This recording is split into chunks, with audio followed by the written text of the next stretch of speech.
Dans une interview accordée à Bouscapé, l'humoriste Fary est revenu sur son expérience compliquée dans l'émission On ne demande qu'à en rire entre clash et racisme. Ces dernières années, Fary s'est imposé comme l'un des humoristes les plus populaires du pays, mais aussi dans le monde entier. La diffusion de ses spectacles Fary is the New Black et Fary Hexagone l'ont propulsé sur la scène internationale, lui permettant de se produire à l'étranger. L'humoriste s'est récemment confié dans un long entretien aux médias Bouscapé à propos de sa vie personnelle, mais également de sa carrière. L'occasion pour lui de revenir sur son expérience difficile dans l'émission On ne demande qu'à en rire animée par Laurent Ruquier sur France 2.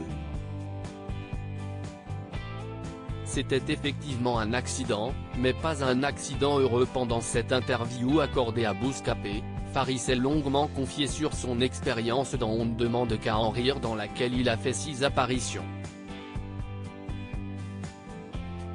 Lorsque le journaliste lui demande si l'émission a été la première grosse échéance dans sa carrière, voici ce que l'humoriste a répondu: On ne demande qu'à en rire, c'est la plus grosse échéance, oui et non, parce qu'en vrai à On ne demande qu'à en rire je ne suis pas le début d'un artiste. Je le voyais un peu comme un accident et c'était effectivement un accident, mais pas un accident heureux. D'ailleurs, Fary a confié qu'il ne referait pas ce genre d'émission si on le lui proposait. Moi aujourd'hui, si c'était à refaire, je ne le referais pas et je ne conseillerais à personne, aucun jeune humoriste d'aller là-bas parce que ce n'est pas ça l'art, ce n'est pas ça ni l'humour, ni l'art de façon générale, a-t-il tristement raconté.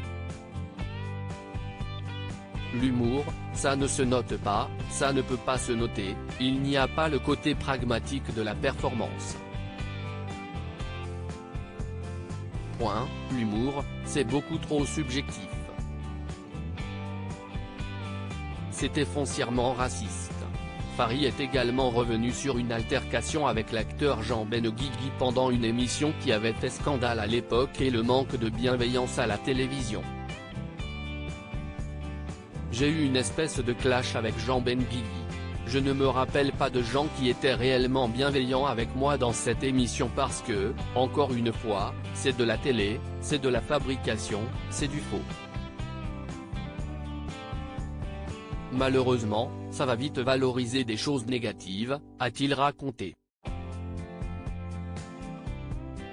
Cependant, ce n'est pas la seule chose à laquelle il a dû faire face en participant à On ne demande qu'à en rire.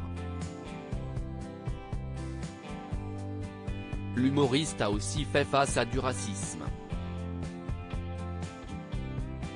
J'avais fait un sketch sur la section d'assaut. Au départ, ça ne rigole pas trop, et à la fin, j'avais mis quelques références sur section d'assaut à l'époque. Dans le public, il y a 3 ou 4 Renois et eux, ils captent les références que je fais et ils sont morts de rire, s'est-il souvenu. Et du coup, ils se disent, si eux, ils rigolent, bah, ce sont des potes à lui parce que ce sont des Renois. Ils ne me croyaient pas que ce n'étaient pas mes amis. Et c'était fou, à cette époque-là, j'ai 18-19e ans, c'est violent comme truc. Tu es en train de me dire que si je suis en train de faire rire des gens, c'est sûr que ce sont tes amis, c'est hyper violent comme truc. C'était foncièrement raciste. Fary a réussi tant bien que mal à se remettre de cette violence qu'il a subie pendant l'émission, rendant selon lui le reste de sa carrière beaucoup plus facile. À lire aussi On n'est pas fait pour être monogame, Fary se confie sur son infidélité chronique et explique comment il a appris à vivre avec.